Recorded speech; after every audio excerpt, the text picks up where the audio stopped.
Now a story about one of America's most prestigious universities, a well-known family, and a legendary American Indian leader. It's a story about secrets and bones and maybe about grave robbery. It's an 85-year-old riddle, and the solution may be hidden in the windowless headquarters of a mysterious society. The secretive Skull and Bones Society was founded at Yale University in 1832, and its members have included the elite of the elite. President Bush is a third-generation bonesman. He follows his father, former President Bush, and his grandfather, former Senator Prescott Bush. That's where the story really gets interesting.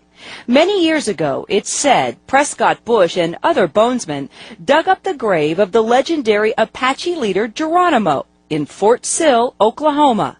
Historian Mark Wortman is the author of a new book about Yale men who served in the Air Corps during World War I. While he was doing his research, he uncovered a 1918 letter from a bonesman that suggests the Géronimo story is more than just legend.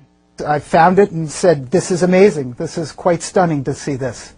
It was laid out so clearly in straightforward language, saying we've got Géronimo's skull, femurs, and horse tack, and we've brought it back to the tomb, as they call it, in New Haven. Located on the Yale campus, the tomb is the windowless sanctum of Skull and Bones. Although the rituals conducted inside are shrouded in secrecy, it's said that to this very day, new members must kiss a skull during initiation rites.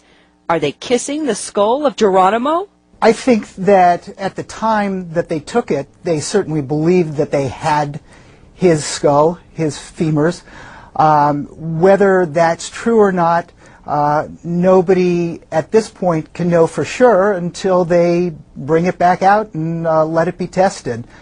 Géronimo's great-grandson, Harlan Géronimo, wants answers.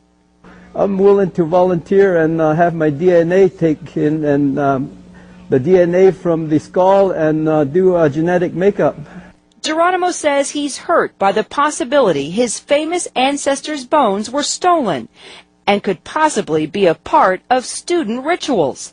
So now the great-grandson of Géronimo is asking for help from the grandson of Prescott Bush. I like to see, President Bush get involved in this issue and help return, the remains that was taken and also the artifacts that was taken back to the family, and have a proper burial, and restore the dignity back to my great-grandfather.